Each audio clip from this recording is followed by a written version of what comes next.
দিয়েছে স্টার্ট করেছে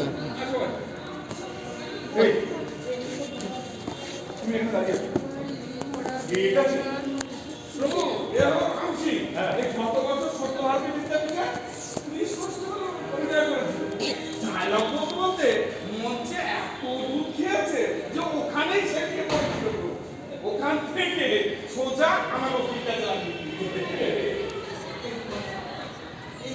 তুমি আমি যাও আমার ওই ডায়লগ দিয়ে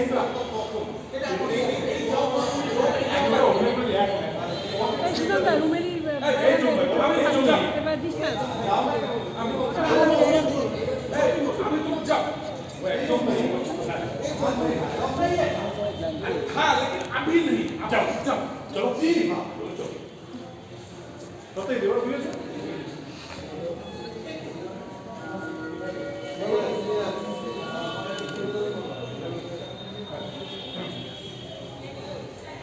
না না দেখি প্রভু এর কদম দাস হইনানি বাড়ি জ্ঞানী আচ্ছা ডিস্ট্রিক্ট সাউথ চব্বিশ পরগনা আচ্ছা মরা গরিব প্রভু এই মানিকতলায় খেলা চালা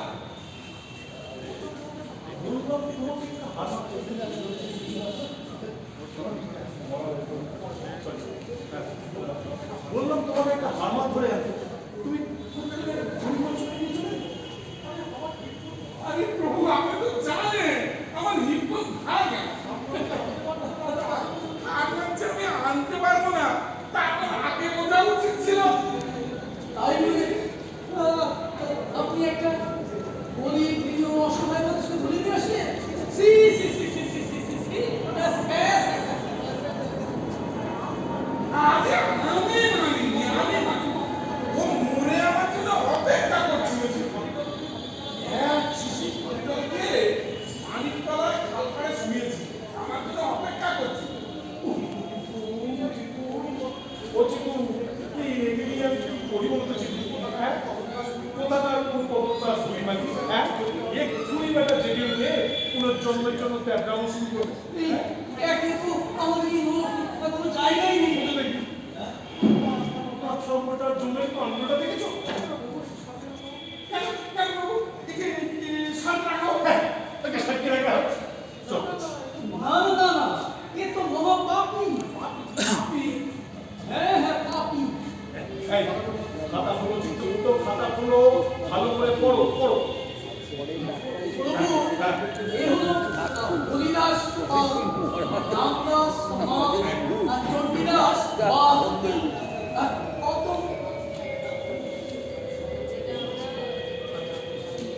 কদম দাস হরিমান প্রভু এই লোকটা নিজের পরিবারের প্রতি কোনো দায়িত্বই গ্রহণ করেনি এমনকি পারিপার্শ্বিক পরিস্থিতি থেকে নিজেকে রক্ষা করার কোনো চেষ্টাই করে বরং প্রভু আত্মহত্যার জন্য নিজে পালিয়ে আত্মহত্যা করে এই আত্মহত্যাই তো হলো অতএব ধন্যবাদ প্রভু কিন্তু নরক পাশে নরক ঘোড়া নিয়ে মিছা এই রোগা ট্যাংলা লোকটা আমার আছে এ করবে সংগ্রাম দুবেলা যে পেট ভরে খেতে পায় না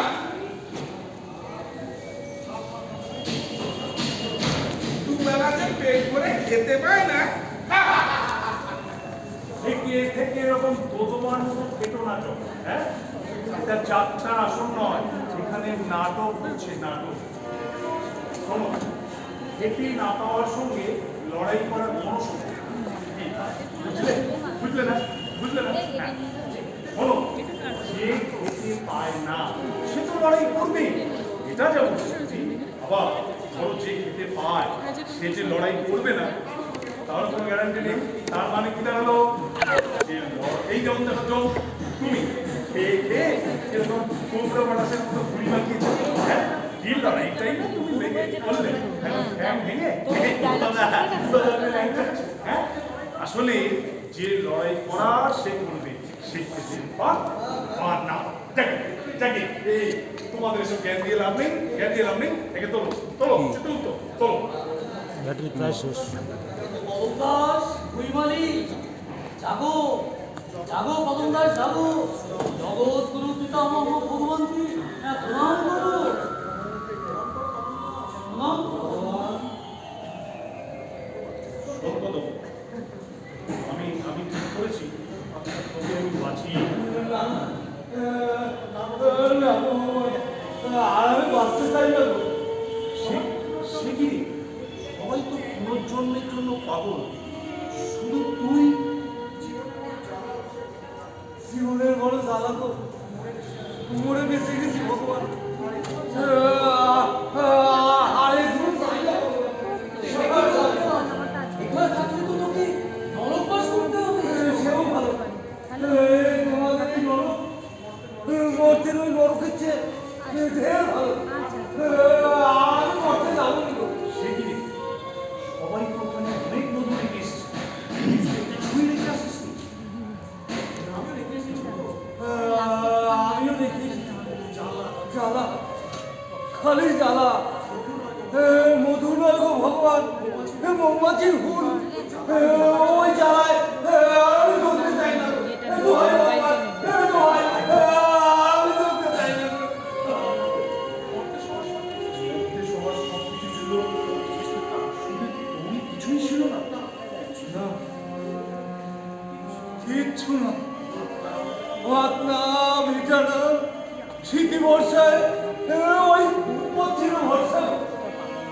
দুবেলা ঠেলা চালায়, একবেলা হাত পেটে জুড়ত।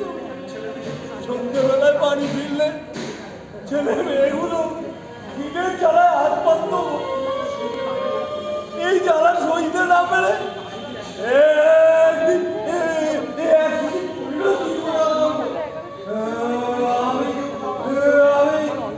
ছেলে মেয়েগুলোরও খাবো, আমি নিজেও খাবো। পারলাম না, পারলাম। তার মানে হরিদলের শিশুটা তুই পুত্রকন্যাদের হত্যা করার জন্য এনেছিলি? হ্যাঁ গো, ওদেরই মারছে। একদিন চাদরের নিচে এক শিশি হরিডল চুরি করে আনছিল। দিনের শেষে বাড়ি ফিরতে ছেলে মেয়েগুলো বাপ হয়েছে বলে ছুটে এলো। বললো কি এনেছো বাপ, কি এনেছো? দাও না বাপ, ফটো দিতে পেরেছি গো বাপ, ফটো দিতে পেরেছি। ভাবলাম এই সুযোগ, বউটাও বিক্রি করে ঘরে ফিরে নেই। ছেলে মেয়ে দুটোরে পরিবার মিলিয়ে দিই, ঢক করে খা, সব ধর্মের মতো সব কিছু শেষ হয়ে যাক। চাদরের নিচের থেকে শিশিটা বার করলাম, দি এইবার দিলি? পারলাম না ভগবান, তুমি তো আমার মুখের মধ্যে মানা করবে। বাপ হয়ে ছেলে মেয়ের মুখে বেশ দিস না কত, এ মহা পাপ। ছেলে মেয়ের মুখে ঢালতে গিয়ে আমি নিজের মুখেই ঢাললাম, আমি নিজের মুখে ঢাললাম।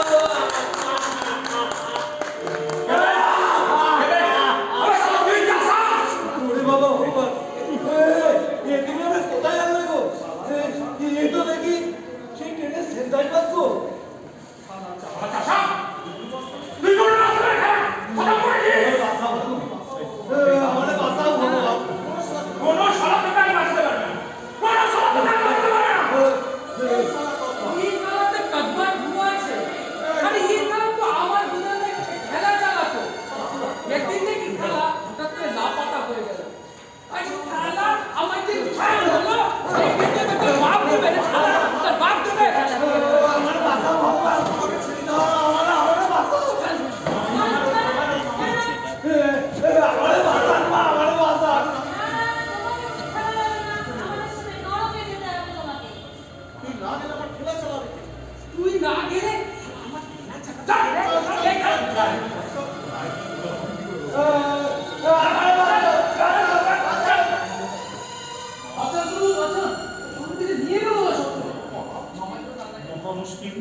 তুমি হাসছো কেন?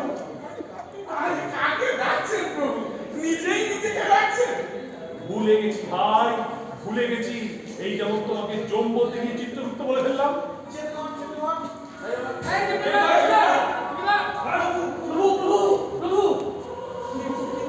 এই পরিবর্তন চিত্রগুপ্ত, এই ওদের দাবিগুলো কি মেনে নেবো?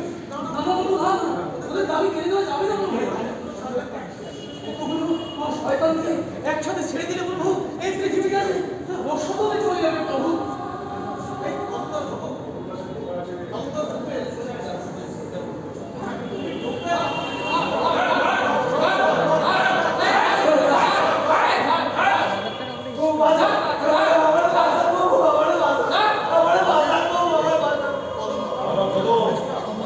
আমি তো তোকে বলেছিলাম তুই নরকে টিকতে পারবি না, তুই আবার পুনর্জন্ম নিয়ে।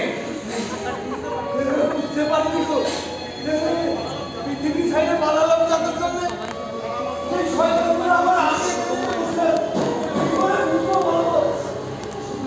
এই পশুগুলোকে আমি কোথায় পাঠাই বলতে পারো?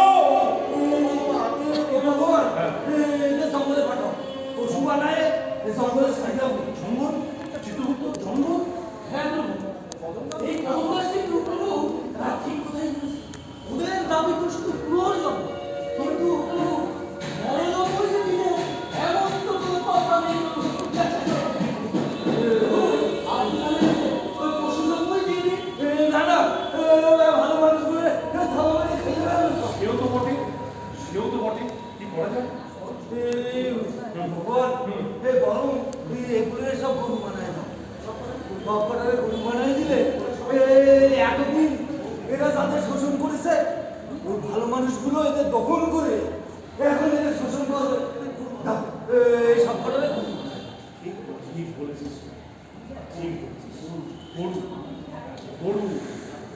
এতকাল যারা গরিব মানুষদের শোষণ করেছে, গরিব মানুষেরা তাদের দখল করে খুব ভালো করেছিস তো, ভালো করেছিস। তাও চিত্রগুপ্ত খাতাটা এখানে লিখে দেবো ওজন। জম, এটা হাসির সময়, একদম হাসি। ঠিক আছে, চল এখানে আমি লিখবো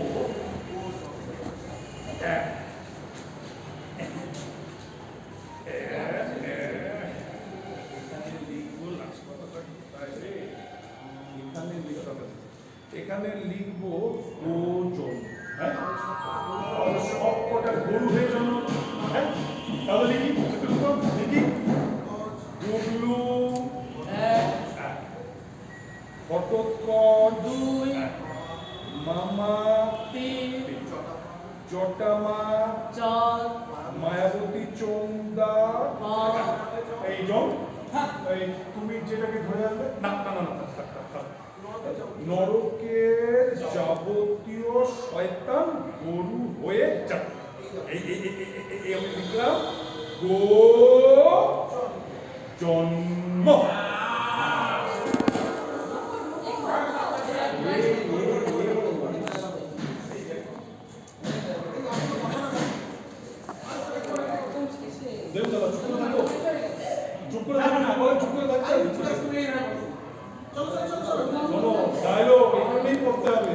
এখানে লিখবো ও জন্ম। একদম দাদা ঠিক সময় দিয়েছে। এখানে তুমি ঢুকবে না, ঢোকার অনেক পরে সর্বনাশ হয়ে যাবে একজন ঢুকে গেলে। হ্যাঁ, এখানে লিখবো ও জন্ম। নরক থেকে যে কটা বদমাইশ আসবে, হ্যাঁ, সব কটাকে আমি গরু বানিয়েছি। না, সব কটাকে গরু বানালে হবে না। কিছু জনকে বুঝলে, এই যে কিছু জনকে আমি শেয়াল কুকুর বানিয়ে ছাড়বো, এসে এসে নরকের ময়লা ঘাটবে, এসে নরকের ময়লা ঘাটবে।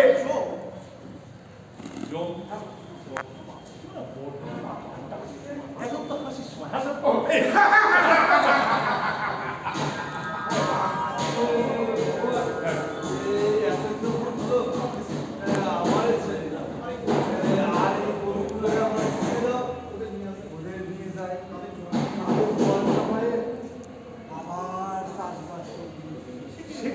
আমি তো ঠিক করেছিলাম প্রথম তোকে আমি সবকেই রেখে দেবো। না গো, আমি স্বর্গের সুখ চাই না।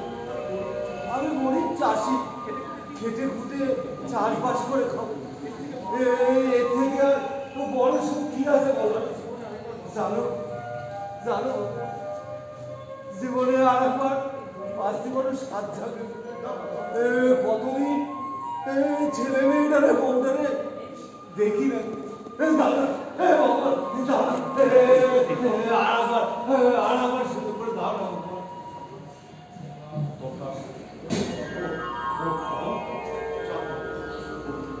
যা মরতে যা, জীবনের আনন্দ উপভোগ কর কত। আর এই দুগ্ধবতী গাড়িগুলোকে সব সঙ্গে করে নিয়ে যা। ওদের কাঁধে হাল চাপিয়ে চাষ করবি, ওদের চামড়া দিয়ে ওদের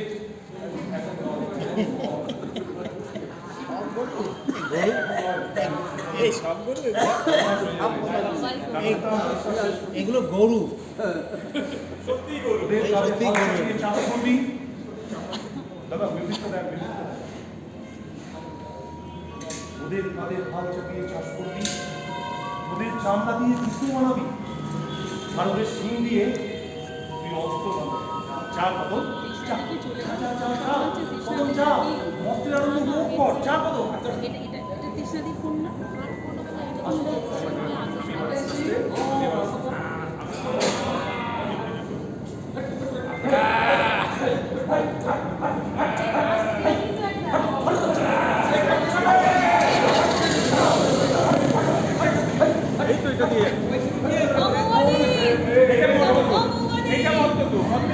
এই যে এখানে তৃষ্ণাদি আছে ভেতরে, তৃষ্ণাদির কাছে ফোন আছে, জিজ্ঞেস করো তো এটা তৃষ্ণাদির ফোনটা। জানি তো ভাই